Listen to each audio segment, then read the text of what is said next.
Om Shri Sadgurave Namaha. I bow down at the holy lotus feet of true Guru, whose words of wisdom are like mighty sunbeams to dispel the darkness of ignorance. Guru, the beneficence personified, takes the disciple to meet the Supreme Being. I offer my humblest obeisance again and again to such a benevolent Guru.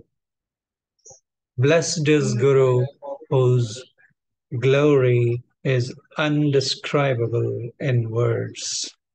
Whatever little I could or would say is only because of his compassionate grace. Om. Hello, viewers. Namaste, Jai Guru, Radha Swami, Satyaram Sa, Vaheguru. Welcome to the 14th episode of the series of Santmat Satsang talks in English. As is usual, we'll first have a brief recapitulation of what was discussed in the previous talk, and then we'll develop the discussion further on. We had seen in the previous talk that if in order to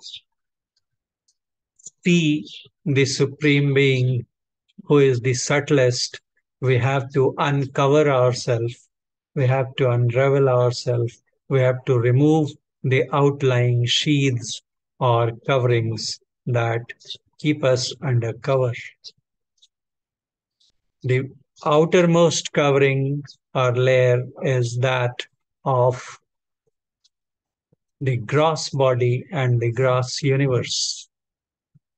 We had seen that in order to remove the gross layer, we have to invert within, we have to meditate within.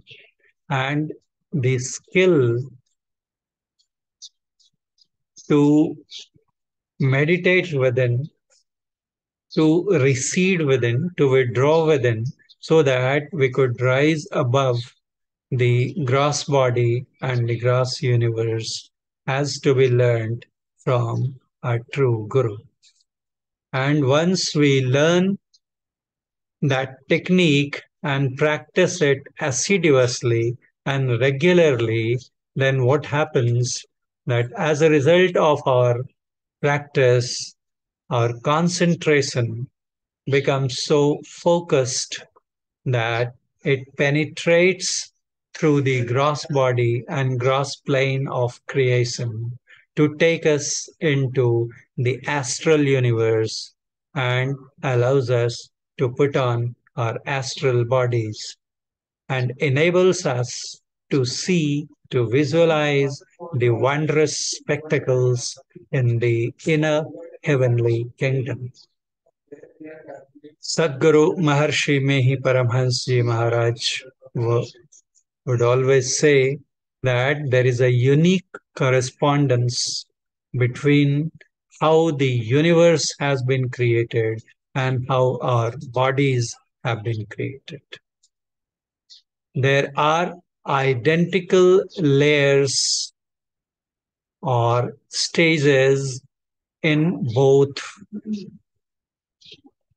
As a broader classification, 5 layers or planes or realms could be identified into both the outer universe and into the universe or the creation and our body also, namely gross, subtle or astral, causal, supracausal, and conscious spheres. There are as many levels of these in both the universe or the creation as well as the bodies that we put on.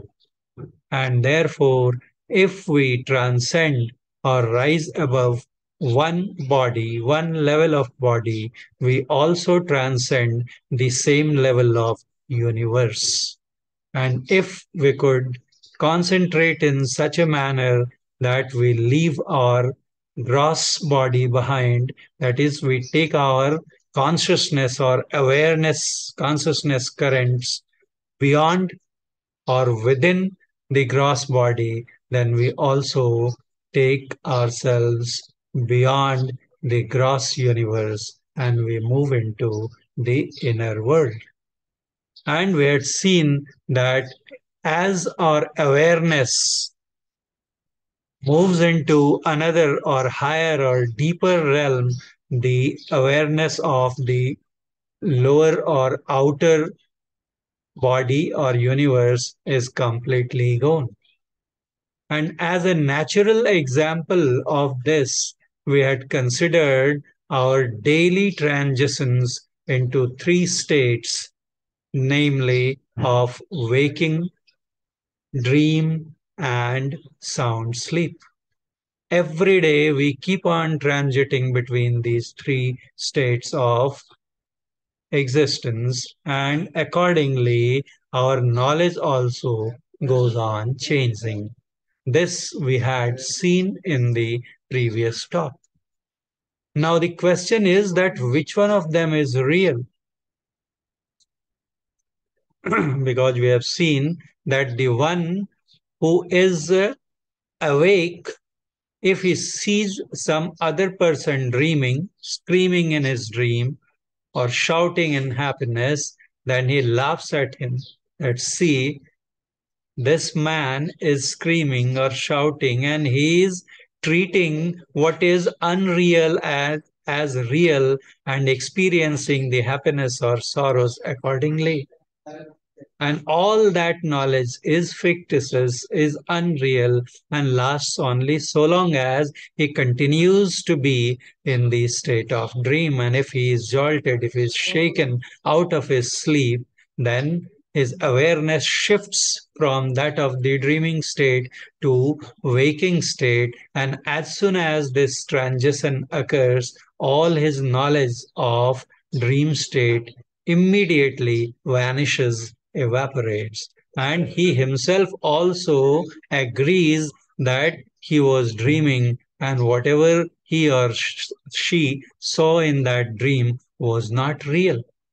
We had also seen that there is another class of people who consider we, the so called woken people, also as dreaming. Goswami Tulsidas, in the famed epic Ramcharitmanas, has written through Lakshmana, the younger brother of Ram, that the whole world is actually sleeping and dreaming under the under the influence of ignorance, and considers or treats all his actions in this world as being of a woken person, a person who is awake, whereas the reality is that they are also asleep and they are dreaming. Their knowledge, what they consider to be real, is not real. So, to start today's discussion, I am reminded of a story, very interesting story relating to the life of King Janak. King Janak was the father of Sita, who became the wife who was married to Lord Sri Ram. King Janak once saw that our armies of an enemy king have attacked. Okay. And he was taken completely by surprise because he had not expected this attack by the enemies. And as a result, he had very little time to prepare to retaliate.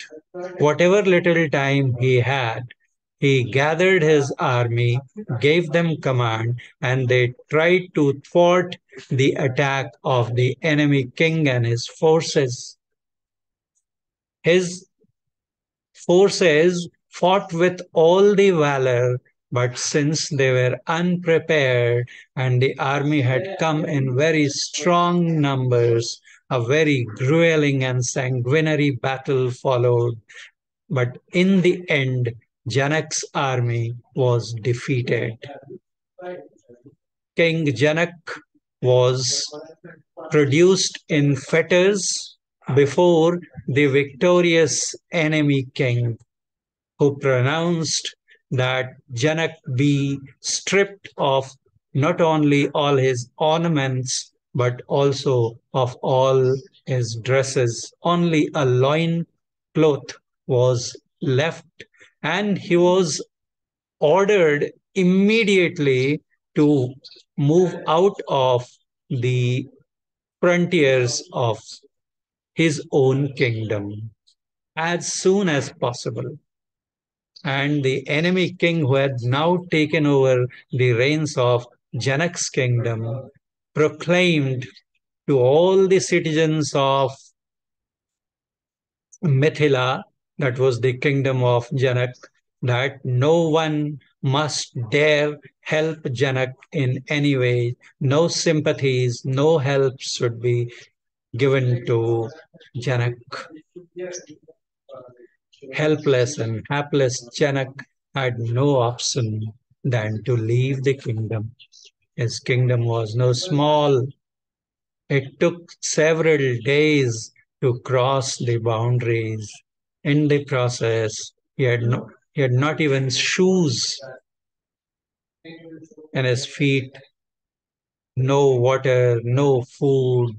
His condition became pathetic. He could hardly walk. Somehow he dragged himself out of the frontiers of his own kingdom. Hungry and thirsty he was crying for help when he happened to see a temple close by. Somehow he managed with great difficulty to reach that temple, where he saw that offerings were being distributed, sacred offerings known as prasad in Sanskrit were being offered to the devotees. But by the time he reached there, all prasad had been distributed and there was nothing left. He pleaded, crying to the priest of that temple, that please give me something to eat. I am totally hungry. I will not be able to survive if I'm not given anything. The priest said, all the prasada that had been cooked has already been distributed, but still he will go and search if he could find anything in the vessel in which prasada was cooked. He somehow scraped and found just a handful of khichdi, okay, the uh, yellow rice that was prepared, and he asked him to take that prasad. The remains that were clinging, that were semi burnt and had been clinging to the bottom of the vessel in which that khichdi or the yellow rice had been cooked. King Janak did not have any utensil, any pot to take the prasada, so he used his own hands and prayed the priest to give that khichdi. When he got that khichdi, he sat under the shade of a tree nearby, and he was so happy to see that half burnt khichdi, as if he had got the most delicious of dishes to eat. And as soon as he was planning to eat, as soon as he was going to eat, as fate would have, a kite came snooping down and pounced on khichdi, and it fell from his hands onto the ground, becoming clad with all the dust. A scream very naturally came out of Janak. He cried, taken aback by the sudden attack of that kite. And because of that loud scream, his dream was broken. He suddenly found that all this experience he was having, all this grueling, excruciating experience that he had had so far, was actually his dream. And when he looked around, then he found himself lying in his bed, in his sleeping chamber, in the magnificent palace that he had. But he was all soaked in sweat. Such horrifying was the dream. And such was the impact of the dream he had seen right now, that it took him it took him a lot of time to recover. Hearing his scream, his queen came rushing from her chamber, as wondering what had happened to her husband. When she came, she saw Janak completely covered in sweat. She asked, "What happened? Whatever happened to you?" Janak was so disturbed by the sleep he had seen just then that he had hardly anything to utter. Rather, he was so perplexed that he would utter only one sentence: which is real, that one or this one? The queen could not understand anything. She asked, what is it you are telling? He said, again, he repeated the same thing. Which one is true? Which one is real? That or this? The queen could not understand anything. Somehow she consoled him and make him go to sleep. Next morning, when King Janak woke up, he had the same question going on in his mind. This was just not leaving him. Which is true, that one or this one? And whoever he met, he asked the same question: which is real, which is true, that or this? And no one could have even an inkling of what Janak was trying to say. Somebody even thought perhaps the king has gone insane. When it was time for his courtyard to meet, Janak went to the courtyard and again put the same question to all crowned scholars of his courtyard. Which is real? Which is true? That one or this one? None could understand his question. And the king, as if really gone mad, he would move from one place to another, asking the same question, to which no answer seemed to be coming from any quarter. One day, he happened to go by his chariot when suddenly a person who was whose every organ was distorted and deformed, his body, the whole body was completely deformed, and accordingly his name was also Ashtavakra, a person whose all 8 organs were crooked or bent. He was coming on, traveling into the middle of the road, when the charioteer of King Janak's chariot scolded him. "Oh, fool, can't you see? The chariot of Maharaj, the king, is coming and you're walking in the mid of the road." Ashtavakra said that, "Who should see? Am I blind or you are blind?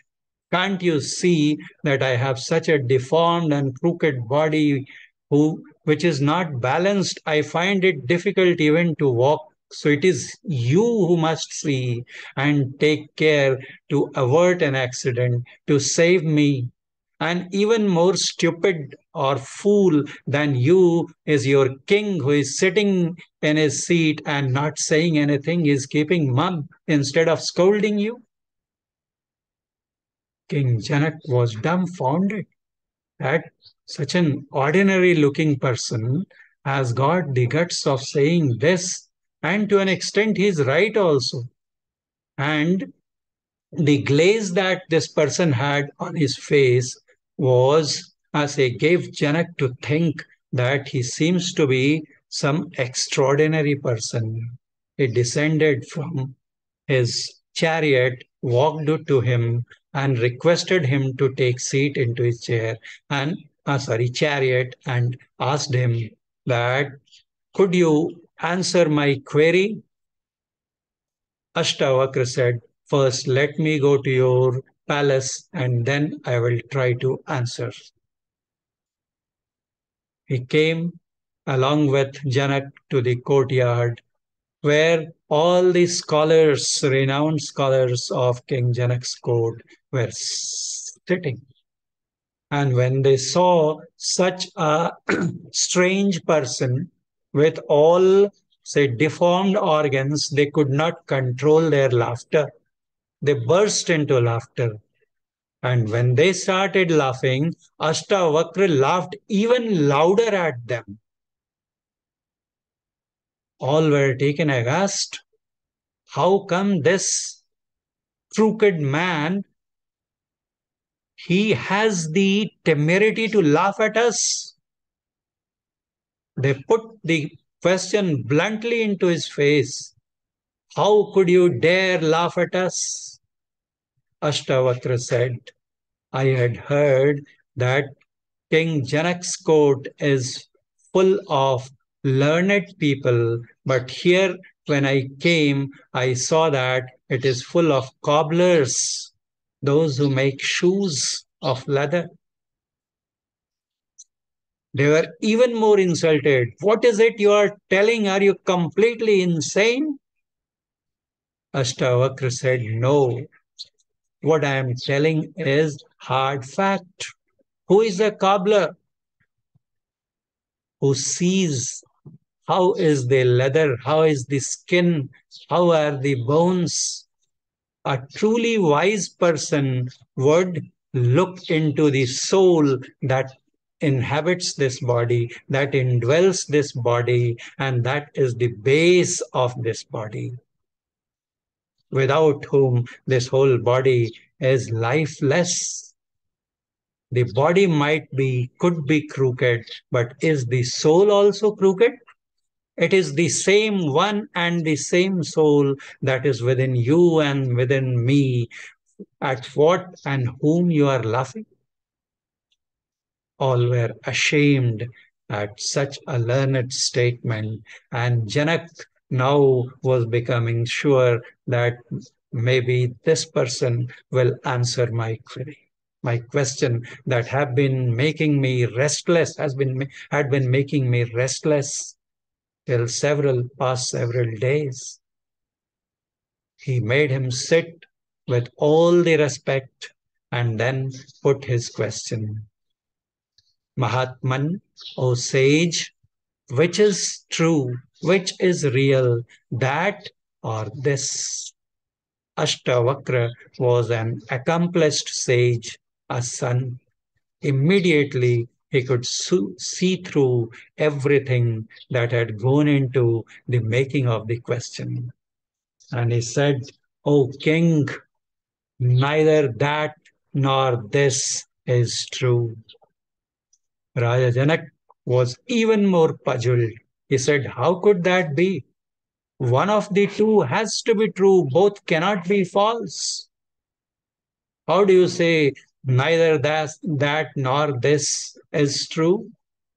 Ashtavakra asked, King Janak, tell me, when you were moving as a beggar, shorn of all the clothes and shoes, etc., completely hungry and thirsty, was your being a king, true, real? He said, no. And he again asked Ashtavakra, now that you are sitting in your own courtyard, this is your own kingdom, this is your own palace, you are the king over here. Now, when you are asking this question to me as a king, Is your being that beggar true? King replied, no. Ashtavakra said, which is why I said neither that nor this is true. And Janak asked, what is true then? What is real? Something has to be real.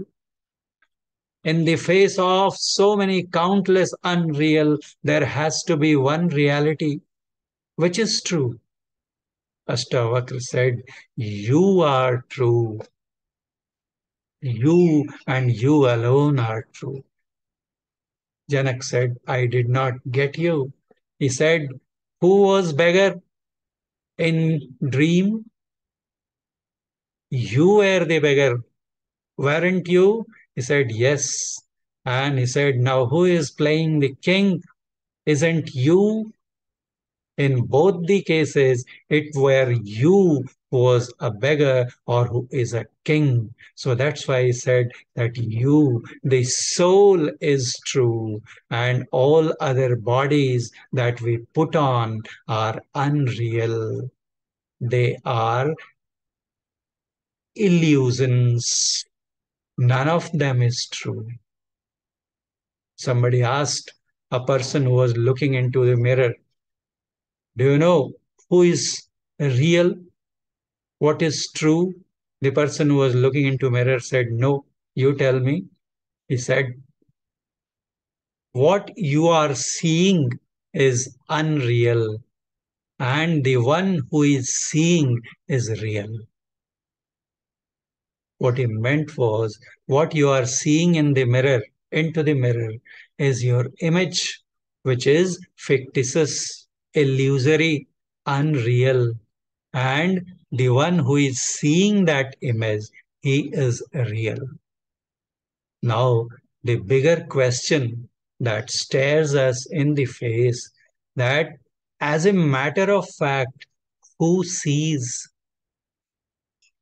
Who is it who actually sees? The question appears to be very simple, but it is not as simple. Because we are taught in our school days as kids that we see with our eyes, we hear with our ears, we smell with our nose, we taste with our tongue, we touch with our skin. But as I remember, uh, in some of our preceding talks, we had taken the example of our dreaming. That when we have gone into dream, then all our perceptions change. If I remember, I had taken one example that suppose I am going to sleep and I have a habit of reading something before going to sleep. So I take a good sacred, say, book before, say, going to sleep. I am lying, reclining in my bed, and I am reading through a book. I have a habit of keeping a clove or a betel nut into my mouth and listening to light music. So I played some devotional music in a very low voice and listening to that music, reading the book, and enjoying the taste of clove in my mouth. I'm reading, reading, reading, and suddenly I fall asleep. The power in my hands to hold the book is gone, and the book falls on my chest. My hands also fall on the book, and my hands are touching the book, but I slip into a dream where I have met one of my old friends at some famous tourist place where a discotheque music is playing, okay, and some say ice cream or cake or some such delicious dishes are being served. We have met after a long time. We shook hands, and then we are enjoying that food on the sea beach, and that discotheque music is playing on. Now the question is that if we hear with our ears, then it is that light devotional music that I should be hearing, but I am hearing that discotheque music. Okay, if it is the tongue through which with which we taste, then it should be the taste of clove or that betel nut. But I am tasting that cake or ice cream or whatever is available on that sea beach. If we really touch with our skin, then it is the book whose knowledge should be coming to me. But I am holding the plate, or just a little while ago, I was holding my friend's hands. All those experiences are very much real. Some people have habit of sleeping with half open eyes, and I am sleeping like this with my half eyes open. Then if we really see with our eyes, we should see the ceiling or roof of the house, but we are looking at the beach and all the things around there. So what makes us see? Which is it which actually sees?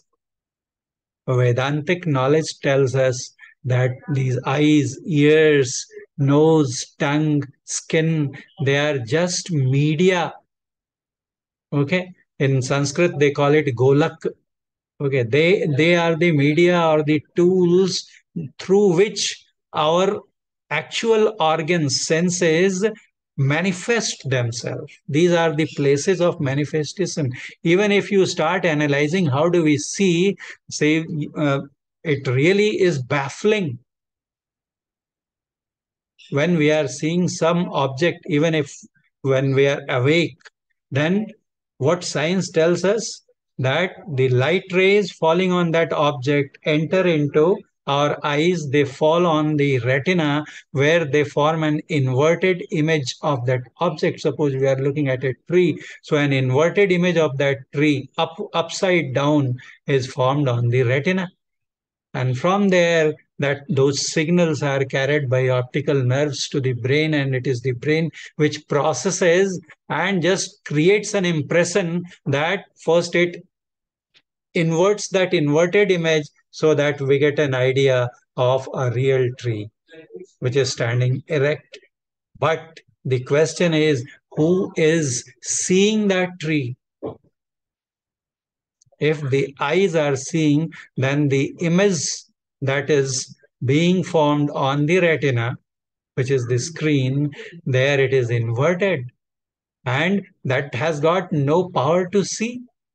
It is the brain, just like computer, which processes the data that is being continuously received and falling on the retina, and it is being processed, and we are just getting an impression, an idea that here is a pole, here is a road, here is a car, here is a tree, here is a person in front of me. But who is doing all that?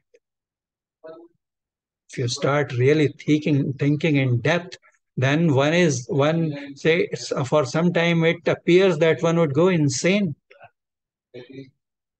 It's like that. And then, as I said, that when we are so concentrated within, then we rise above our gross body level. We put on our astral bodies, and there also we have eyes, ears, nose, tongue, and skin. But it is a subtle body, it is an astral body that is seeing altogether different things, altogether different from how and what they are on the grosser plane of existence where our body is lying. So that's why we started with the question, which is the real? Now, he who has moved into astral plane, then he has got the capacity to see through the astral universe as well as through gross universe. And when such awakened persons look at us, they say that, see these people, they are fooled by things and persons which are not real, which are dream objects, and they are becoming so happy or so sad by coming into contact with, by experiencing things events which are not at all real. And such people, when they are moved by our plight, they see us floating, sinking in such a sea of false experiences. Then they out of the compassion which they are filled with, they move around the world to awaken us. That see for what is real. What you are considering to be real is not real. Which one is real? The question does not end there also, because there are levels even beyond the astral levels. So, what do we conclude from here by this wonderful story of Ashtavakra and Janak, and say that conversation of person looking into the image and the other one? The question is that who sees? Even when we are at the astral plane, subtle plane, then we are seeing, smelling, hearing, tasting, touching with our astral senses. But what is it that empowers, that animates even these astral senses? So the question runs very deep. How to solve this? Then we'll find that as we go on attaining increasing orders of subtlety, as we go on becoming subtler and subtler, we start moving from plurality, multiplicity towards unity or oneness. The increasing order of subtlety leads us towards unity or towards oneness. And there comes a stage when we can say that now there is nothing else. There is no state that lies beyond. Okay. So how to understand? How should we believe that increasing order of subtlety leads us towards oneness? This we'll try to look at in the next episode of our talk. I hope I have been able to put or drive home the point I was trying to, that let us understand that which is the real entity which is behind our all experiences. Once we understand that, then we'll also understand that how real or unreal our experiences are and which is the real thing. So, again, I'll invite your honest feedback.